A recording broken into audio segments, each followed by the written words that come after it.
হে everyone, তোমরা সবাই কেমন আছো? আশা করি ভালো আছো। আমি আজ আবার চলে আসলাম তোমাদের কাছে ছোট্ট একটা মিনি ব্লগ নিয়ে হাজির হলাম, সাথে কিছু আড্ডা আর কিছু শেয়ার করার জন্য। So let's get ready with me for shopping. Shopping করতে কার না ভালো লাগে? আমার মতো তোমরা অনেকেই আছো যারা শপিং করার নাম শুনলেই দৌড়াতে থাকো। তাই আমিও ঝটপট রেডি হয়ে নিলাম। সন্ধে শুরু হতে না হতেই বাইরে এমনিই যা গরম, ওফ, মাথা ঠিক থাকে না। আমি ভাবলাম একটা হালকা ফুলকা একটা ড্রেসও পরে নেওয়া হোক, সাথে হচ্ছে একটু টাচ আপ দিয়ে নেওয়া হোক।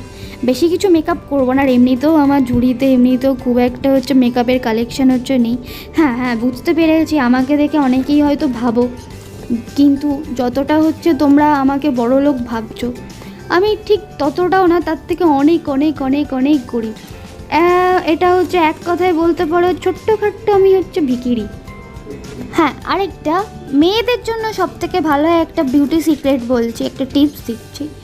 আইব্রো যখন তোমরা কেউ আঁকবে, একটা হচ্ছে মোটা করে আর একটা হচ্ছে সরু করে আঁকবে, যেটাতে দেখতে কেমন তোমাদের ফেসটাকে আরও সুন্দর করে তুলবে।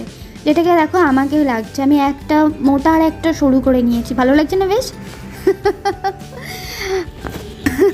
না, এই ভুল কখনো করতে যাবে না। আমি জাস্ট হচ্ছে মজা করলাম তোমাদের সাথে। হ্যাঁ, আগে হচ্ছে দর্শনধারী, তারপরে হলো গুণ বিচারী। আগে ফেসটাকে সুন্দর করে নিতে হবে।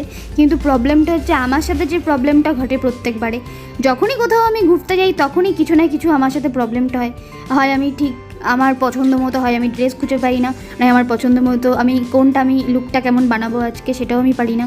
আর একদিকে কিন্তু খুব ভালো হয়েছে, আমি চুলটা ছোট ছোট করে খুব ইজি হয়ে গেছে আমার চুলটা হচ্ছে সেট আপ করার জন্যে। তো দেখো আমার ফুল লুকটা দেখো কেমন লাগছে, অবশ্যই করে তোমরা হচ্ছে কমেন্ট করে জানাবে যে আমাকে দেখতে কেমন লাগছে। শপিংয়ের জন্য কি এটা কি পারফেক্ট আছে এই ড্রেসটা, কিংবা আমার সাজটা পারফেক্ট আছে? হ্যাঁ, আর আমার ভিডিও ভালো লাগলে অবশ্যই করে লাইক কমেন্ট শেয়ার করতে ভুলো না। অবশ্যই তোমরা আমার ভিডিও দেখার জন্য টাচে থেকে